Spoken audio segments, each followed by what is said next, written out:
Olá, eu sou Marília Damião e começa agora mais um episódio do Go Green, um papo energético, podcast da Green Yellow. Quinzenalmente, traremos para você um bate-papo sobre energia e suas várias ramificações. Energia limpa, renovável, sustentável e as inovações na área energética.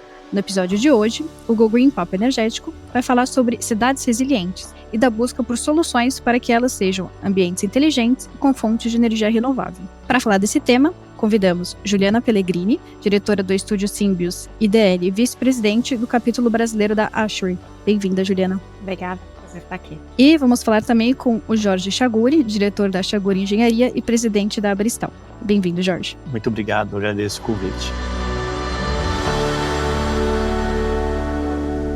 Então, para a gente começar do começo, a gente vai falar um pouco desse conceito de cidades resilientes, cidades que são capazes de resistir, absorver, adaptar-se e recuperar-se dos efeitos de um perigo de maneira eficiente, através, por exemplo, da preservação e restauração de suas estruturas básicas e funções essenciais. Juliana, qual a importância, Juliana, que você vê da capacidade de resiliência das cidades, né, quando a gente fala de energia limpa? Quando a gente fala de resiliência, é o que você falou, a gente liga muito essa questão de se adaptar, né, a situações extremas que aconteceram, mas eu acho que quando a gente fala hoje num cenário de mudanças climáticas, a gente tem que pensar principalmente em questão de sustentabilidade, né, e aí está completamente relacionado com a questão de energia limpa. A gente só vai chegar numa cidade que seja zero energia, se a gente tiver, seja no grid, seja energia na rede, seja pensando nos edifícios, tendo energia limpa como base aí, como uma das fontes energéticas que vão nos ajudar a chegar nessas ações. E, Jorge, como que você vê que a energia limpa torna a cidade mais resiliente? A energia limpa ela é fundamental, na verdade, para todas as transformações que nós precisamos, né? Quer dizer, é fundamental agora para os processos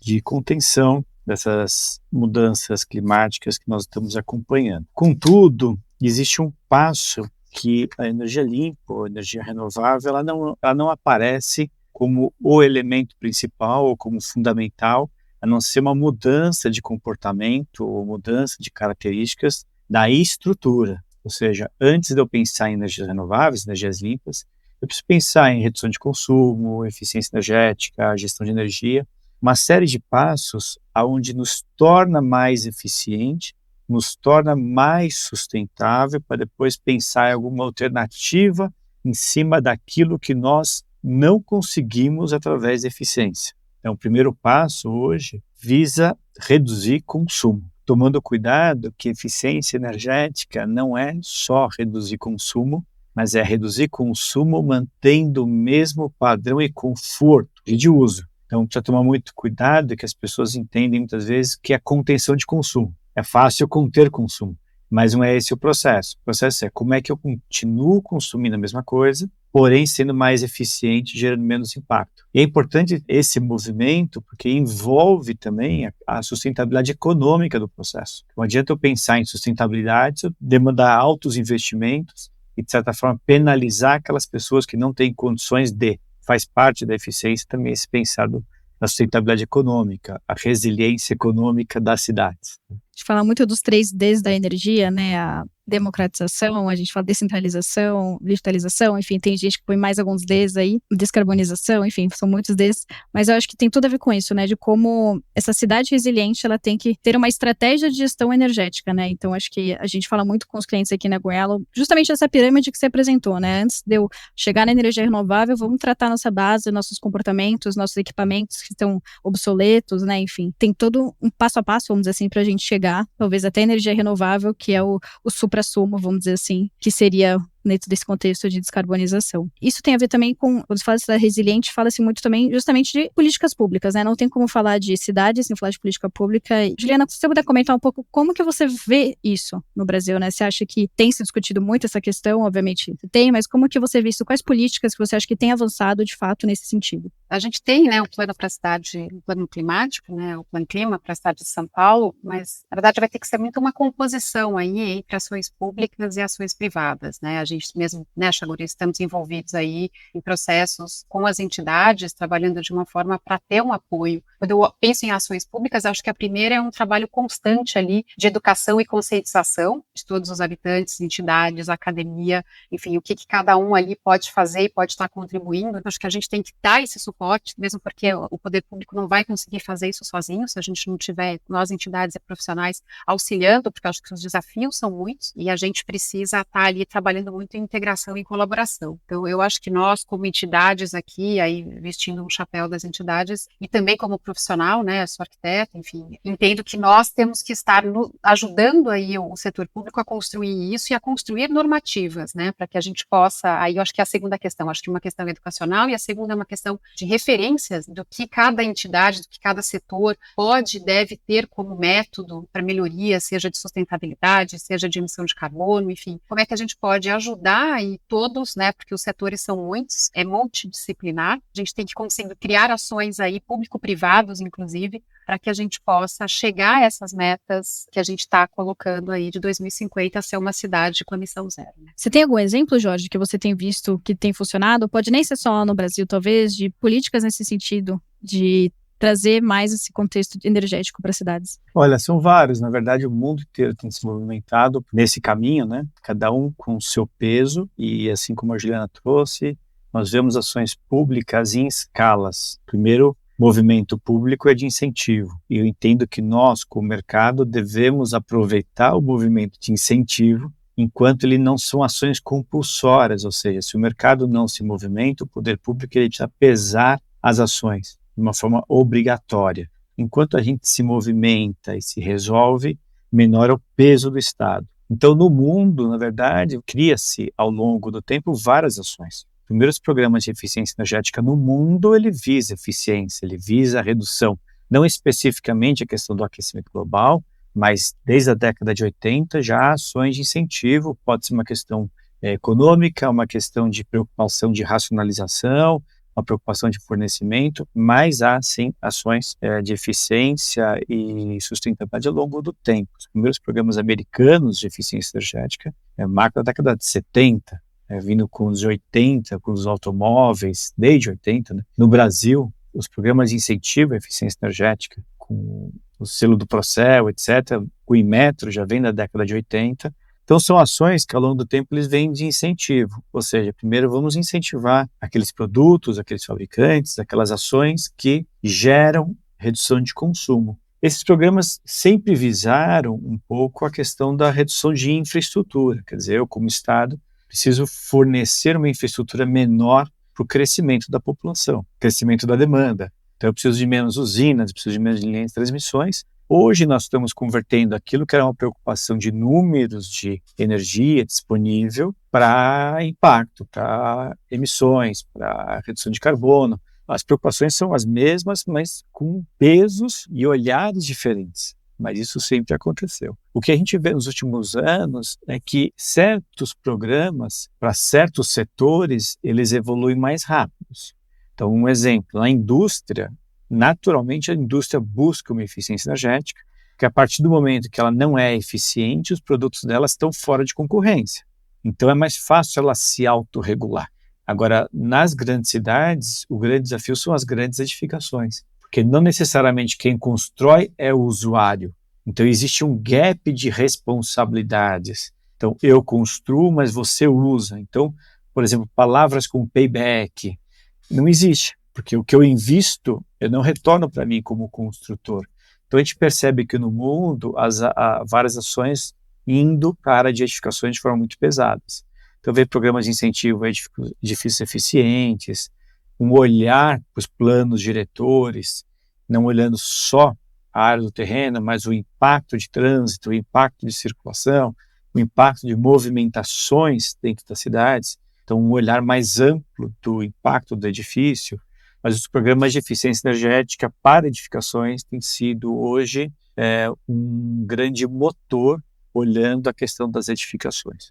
Transporte vem muito forte, também as mudanças na área de transporte, a gente vê, apesar das discussões sobre carro elétrico, os carros híbridos, etc., mas eu entendo que esses movimentos de transporte, eles ocorrem exatamente por uma falha da indústria automotiva de não buscar eficiência antes. Então, a partir do momento que os motores nossos hoje são os mesmos do começo do século passado, que o princípio, hoje busca uma mudança de modal muito rápido, exatamente por uma falha de evolução tecnológica ao longo do tempo. Agora, as edificações, você tem a Europa inteira está com programas de certificações de edifícios muito fortes. O Brasil está renovando o seu programa de edifício eficiente agora e já buscando o movimento não de incentivo, mas de compulsoriedade. Então, esses programas já estão mapeados e exatamente o peso do Estado vai ser em função da velocidade ou não do mercado se autorregular, que eu acho que esse é o desafio nosso. Quanto mais rápido a gente faz, menos regulação compulsória vai vir do Estado, que é o que, como a Juliana trouxe, ele pode incentivar? Pode, e ele tem seus pesos. Esperamos que com o incentivo já seja um movimento suficiente para a gente se resolver. Uns pontos interessantes. Essa questão das edificações, de fato, a gente esbarra em alguns projetos que são nesse sentido, né? Quem vai tomar a frente de fazer investimento, né? Então, que às vezes a gente fala de investimentos altos, às vezes, né, no nosso caso, mais B2B, mais prédios comerciais, mas eu tenho várias lajes corporativas que várias empresas usam, às vezes tem empresas, né? O último episódio que a gente foi justamente sobre certificação de edificações eficientes. Então, às vezes eu tenho andares que são certificados por um LEED, mas um andar, o outro andar talvez não seja, porque, enfim, a obra não foi feita dessa forma, enfim, tem bastante coisa realmente para a gente evoluir nessa questão de edifícios comerciais. E aí, Juliana, eu fiquei pensando na questão da Ashware, como que vocês têm tratado isso também, né? Porque, né, vocês têm várias cartilhas, vocês são muito atuantes nesse mercado de, né, ar-condicionado. Como que vocês têm atuado junto dessa classe, vamos dizer assim? O intuito da Ashway hoje, ela migrou ali de uma área apenas de ar-condicionado e está trabalhando hoje com diferentes ações, com diferentes, olhando mesmo o ambiente construído. Inclusive, o tema desse ano da presidente é a questão da descarbonização, olhando o ambiente construído e como é que a gente consegue criar guias, referências justamente para esses profissionais, para conseguir ali, a partir delas, saber onde você está e poder, né, delinear uma ação, como você pode ir reduzindo, né, essas emissões, esses consumos energéticos, qualidade do ar. A gente tem várias ações, mas acho que hoje a gente está falando principalmente aqui de eficiência de energia, né, e de descarbonização, então eu acho que são os temas que eu vou trazer aqui hoje. Eu acho que ela tem conseguido, com isso, criar ou prover, ajudar e qualificar, tem cursos de qualificação, enfim. Eu mesma sou uma das DLs, que a gente chama de Distinguished Lector, que é a ideia de você poder ir fazendo palestras sobre alguns tópicos que são ali do seu conhecimento e ajudando para que as pessoas vão entendendo esse tema, entendendo como é que elas podem aplicar essas ações de eficiência energética, de sustentabilidade, que são os meus temas, e descarbonização, né? Eu acho que hoje, mais uma vez, é um material para qualificar pessoas e qualificar mercado, né? Como que você vê o papel da digitalização em, talvez, fomentar mais a eficiência energética, né? Eu brinco que a eficiência energética é o patinho feio da descarbonização. Ninguém quer fazer a pobre da eficiência energética, né? Então, a gente, na Goiânia, sempre busca formas de tornar a eficiência energética um pouco mais atrativa, porque a gente vê que, realmente, as empresas vão logo para a energia renovável, vai fazer algo que, assim, traz um pouco mais de brilho nos olhos, talvez, do mercado, né? Mas você acha que a digitalização pode contribuir um pouco para trazer mais glamour para a eficiência energética? Quando a gente vai falar hoje de automação, né, e a gente vai falar hoje de coleta de dados, eu acho que a gente tem dois âmbitos interessantes para serem discutidos. Quando a gente fala em cidades, eu acho que é que a gente vai para Smart Cities, né, de você poder ter toda uma captação ali de informações de consumos dessa cidade, e você poder, com isso, coletar esses dados, qualificar, analisar esses dados e poder trazer isso para uma resiliência operacional, digamos assim, dos edifícios, né, e poder comunicar isso para a população, investir em infraestrutura e comunicar tudo o que está acontecendo. Acho que isso é um lado que é super importante quando a gente vai falar de cidades, ou quando a gente traz para os edifícios. E aí, como o Chaguri falou, acho que a primeira lição de casa é a eficiência energética. E a gente só vai saber como é que está a sua eficiência energética se você tem uma automatização, né? Se você tem ali um BMS, se você consegue quantificar o seu consumo. Se você consegue entender o quanto que você está consumindo, seja de água ou seja de energia, sustentabilidade, a gente vai falar de desperdício, tudo isso acho que hoje a gente tem que conseguir ter esses dados, quantificá-los, né, ter uma qualidade, mais uma vez, sobre esses dados, para que aí você possa entender os seus consumos e, a partir deles, delinear um projeto de eficiência energética, e aí sim, como você falou, vai para uma instauração, né, uma implementação ali de produção de energia, né, ele é o primeiro, na verdade, ele te dá um impacto, talvez, de marketing muito maior, por isso que o pessoal acaba, na verdade, querendo às vezes fazer a lição de casa, é mais difícil de ser feita, mas ela é quase primordial para que você, inclusive, tenha um ROI, né, tenha um retorno de investimento até menor, porque senão você vai ter um investimento muito grande para fazer uma implementação de uma eficiência energética, de uma produção de energia, que depois fica inviável economicamente você conseguir implementar. Então, são alguns passo a passos que precisam ser cumpridos e que são fundamentais para que a gente consiga chegar aí nesse alcance dessas metas, né? Jorge, vai ter abertura do Mercado Livre no ano que vem, a gente tende talvez a modernizar um pouco a questão de medidores, se a gente eventualmente, como planejado, chegar aí na abertura do mercado para o consumidor final, que eu digo assim, né, a pessoa física, como que você vê o impacto disso para a cidade, né? Você acha que quanto que isso deve trazer de digitalização para o nosso sistema, para a rede elétrica como um todo? Medição e controle, ele é fundamental para qualquer programa de gestão de energia, porque se eu não meço, eu não controlo.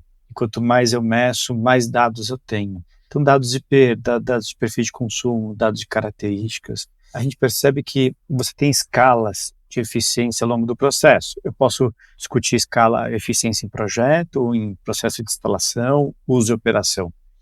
Um dos grandes gargalos da eficiência energética de uma forma muito mais robusta é o uso e operação, porque eu entrego para o usuário uma determinada característica, ele mora dentro de uma cidade, mas se ele não souber usar, ele pode ser menos eficiente do que necessário. E essa eficiência, ele só consegue ser se ele houver educação para. E como uma forma de educação são os dados de medição.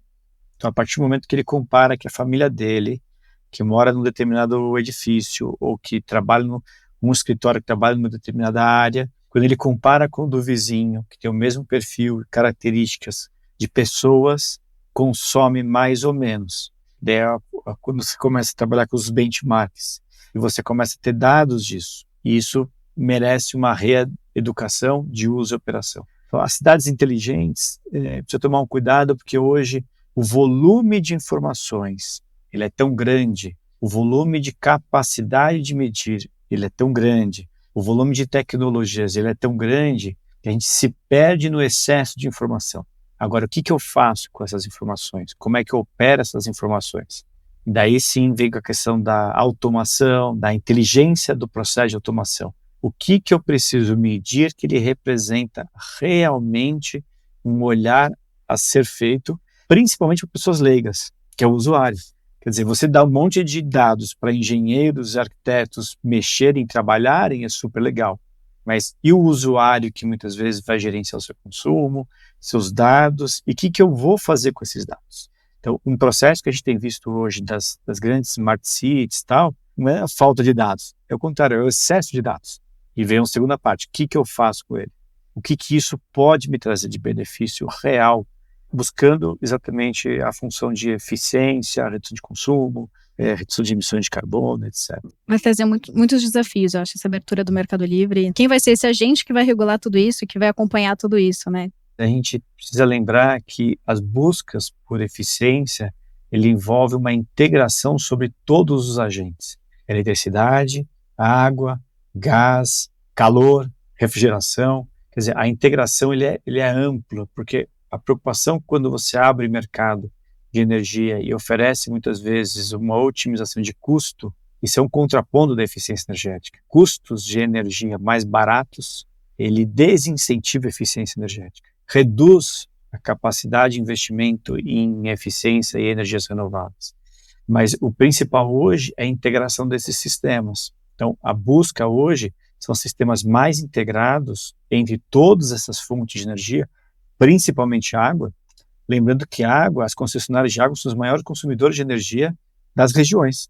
Então, quer dizer, cada metro cúbico de água que eu consumo, eu tenho uma energia equivalente a essa água. Então, essa integração, ele faz parte agora do grande desafio de colocar num balde único, a partir do momento que eu subo um ou abaixo o outro, eu possa gerenciar todas elas, sabendo que cada um tem de responsabilidade sobre o processo, principalmente na transição energética. Então, uma energia toda limpa, ele não cai da suja para limpa, ele cai para uma transição, e todas elas juntas que passam por isso. O Brasil, a gente tem aí uma vantagem de ainda uma base bastante limpa, né? Se a gente pega alguns outros países, por exemplo, a Austrália, que está baseada em Mas a gente não pode ficar nessa zona de conforto em relação a isso, mesmo porque a gente está prevendo um aumento de população aí muito significativo. População essa que 2/3 dela vai vir para as cidades, então a gente vai ter que ter uma construção de novos edifícios, né, para abarcar toda essa população e mais um aumento de consumo de energia para construir todo esse material, para construir esses edifícios, para operar esses edifícios. Então, na verdade, é como, né, a gente vai pensar esses edifícios a partir de agora, como é que a gente vai fazer essa eficiência energética. Eu acho que a gente também tem aí colocar até um outro assunto, que é a questão do retrofit, né, a gente tem um estoque muito grande e o retrofit, o que a gente vai precisar fazer com esses edifícios, troca de sistemas, incentivos, aí mais uma vez trazer o poder público, então retomando um pouquinho as discussões anteriores. Então, eu acho que a gente tem muito aí, muitas áreas para serem construídas e para a gente conseguir pensar de integrar tudo isso, né, e pegar os profissionais, integrar junto os ocupantes. Essa fase de operação que o Chaguri mencionou, ela é fundamental, se a gente pensar que hoje 80% de um gasto de um edifício está na parte de operação e manutenção, né, então a gente precisa estar focando nessa operação, que se a gente está falando de um ciclo de vida de pelo menos 60 anos desse edifício, é pensar como é que a gente vai conseguir implementar essas ações, trazer junto esses usuários que hoje não têm esse conhecimento e que têm um impacto significativo no consumo, seja de água, seja de luz, né, de energia, olhando de uma forma holística e integrada as disciplinas, quem está envolvido hoje nesse processo, e vai ter que ser um apoio, né, para essa transformação, para essa fase de transformação aí. Todo mundo tem falado em 2030, 2050, 2030 está aí, né, e que a gente vê aqui não está se fazendo muito o que a gente precisa, então a gente tem que realmente tentar acelerar esse processo. E acho que esse podcast é super importante nesse sentido, porque ele nos ajuda a conversar com todos e que a gente possa aí, cada um, entender o que pode fazer, né, o que pode contribuir, né, para que a gente chegue a alguns resultados. Enfim, nessa onda de calor que a gente está tendo no Brasil, a gente já percebeu os impactos dessas cidades que às vezes nem são tão resilientes, né? A gente já teve apagão, a gente já teve um surto ali de demanda de energia que já gerou uma falta. Várias coisas que devem ser feitas, muitos atores, é um tema complexo, mas que, como você bem falou, acho que a ideia é a gente trazer essas pessoas para discutir como vocês e para a gente pensar junto o que mais pode ser feito. Mas eu queria, para a gente detalhar um pouco mais, o que de fato melhora a partir do momento que eu tenho uma cidade que tem baixa emissão de carbono, uma cidade que, vamos dizer, essa cidade que passou um pouco por essa transição energética, assim, que você vê que ela é diferente, qual benefício ela teria? Então, Jorge, quiser começar, como você vê que essa cidade teria de diferente, quão melhor ela será? Não vamos falar que ela seria, ela será. Olha, é um caminho sem volta, quer dizer, precisamos passar, precisamos estar lá, e é esse caminho que nós vamos chegar, né? Nós estamos, hoje o mundo está voltado para isso. As ações estão voltadas e cada vez com um peso maior. Os benefícios é a sobrevivência. Se não for esse caminho, é uma discussão sobre como viver numa cidade que não esteja nesse caminho, num ambiente, no mundo, né? Porque os impactos eles são globais, quer dizer, tudo que está acontecendo, ele reverbera no mundo inteiro. Então, a primeira questão é a sobrevivência. Precisamos sobreviver e, principalmente, a questão da democratização, quer dizer, o impacto sobre pessoas que têm menos condições estruturais de sobreviver a condições ou variações climáticas tão complexas que provavelmente vão começar a surgir. Tem esse lado social que ele é fundamental, esse olhar é importante. Então, esses são os primeiros e grandes impactos. A questão da saúde, né, do convívio entre as pessoas, da sua socialização, do uso das cidades de uma forma mais humana, eu acho que são os grandes benefícios. Preciso pensar a cidade mais próxima, as pessoas estejam mais próximas, onde demandam menos máquinas ou menos infraestrutura para sobreviver. Então, eu vejo umas cidades mais humanas, menos dependências. Então, são cidades mais independentes, quando a gente fala em gerações distritais, de água, de energia. Então, são elementos e áreas menos dependentes de uma infraestrutura tão robusta que pode um dia faltar. Então, edifícios mais independentes de uma infraestrutura externa, energias mais sólidas, robustas, onde não sofra com variações, onde variações climáticas ou chuvas não interrompam o meu fornecimento, ou seja, uma estabilização do fornecimento de insumos para essas pessoas, para esses edifícios. E outro ponto que eu acho que é o mais importante de tudo é a segurança. Então, assim, são instalações de infraestruturas seguras, onde tem o menos risco para as pessoas. Então, a partir do momento que eu tenho a insegurança do fornecimento ou uma infraestrutura inadequada, eu gero risco às pessoas. E esse risco nós temos que minimizar o máximo possível. E eu vejo que essas cidades, eles tendem a ir para esse caminho. E você, Juliana, qual a sua visão? No final das contas, eu volto para a ideia do abrigo também, do que a gente pensa no nosso ambiente construído e o quanto a gente pode pensar nas pessoas. A cidade tem que ser pensada para as pessoas, na qualidade ali daqueles espaços, tudo que você puder prover ali. A gente, acho que todo mundo sentiu muito isso em relação à pandemia, né? Acho que foi um aprendizado e eu acho que a gente tem que levar isso para frente, a gente não pode esquecer. Quando a gente vai migrando ali, né, pensando aí numa questão mais urbanística, o ponto que o Chagrin colocou, quer dizer, a cidade a 15 minutos, né, tudo perto, quer dizer, como é que a gente vive de uma forma, acho que é pensar aí nesse reflexo de qualidade de vida, trazer vegetação para que você saia daqueles estresses térmicos, a gente vai ter essa questão, então, pensar aí em estratégias, mais uma vez, que você possa trazer locais de bioclimáticas, né, eu acho que eu vou trazer aqui pontos muito mais relacionados, talvez, à minha área de arquitetura, no quanto que o setor, porque eu entendo que o setor hoje da construção, e são os dados, né, hoje é um dos setores que a gente mais consegue, com ações aplicadas, ter as reduções, né, tanto de energia, de consumo, quanto as emissões. Então, eu acho que a gente tem que pensar, nós que estão envolvidos nesse setor, o que a gente pode trazer para essa contribuição, para minimizar o impacto para as novas gerações e para a geração futura. E eu acho que a gente tem muito a contribuir nesse sentido, quer dizer, como é que a gente vai pensar esses edifícios, como é que a gente vai qualificar esses edifícios para um uso, né, e bem-estar dessas pessoas, e ao mesmo tempo para que a gente não crie um estresse na cidade, pense na questão de águas, né, reutilizar essas águas, então trazer aí sim a energia renovável. Então, é pensar numa cidade aprazível, confortável ali, que possa responder às necessidades e à realidade climática que a gente vai ter, né? Essa foi a última semana, a gente já chegou nos 2 graus. Foi a primeira vez desde que tem as medições que a gente já chegou nos 2 graus e a gente está sentindo isso na pele. Se a gente pega os cenários futuros, mesmo os cenários menos pessimistas, digamos assim, a gente vai ter um aumento significativo e uma consequência muito grande. E a questão social vai ter um impacto muito importante, né? Como é que a gente vai pensar a cidade nesse sentido. Então, mas eu acho que a gente tem muito o que fazer. Acho que a gente só precisa entender o que fazer e como fazer, né? Nos organizar. A gente precisa mudar um pouco o nosso modus operandi e acelerar alguns processos para chegar nessa cidade que a gente deseja, caminhar muito rápido para conseguir que 2050 a gente consiga estar nessas metas, né? Já é bastante desafiador se a gente pensar nesse sentido. Nós precisamos esperar chegar até 2050. Chegamos ao final aqui do nosso bate-papo. Queria agradecer a vocês, Jorge e Juliana, foi um prazer recebê-los.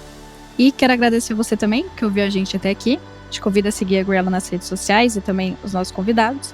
E até o próximo episódio.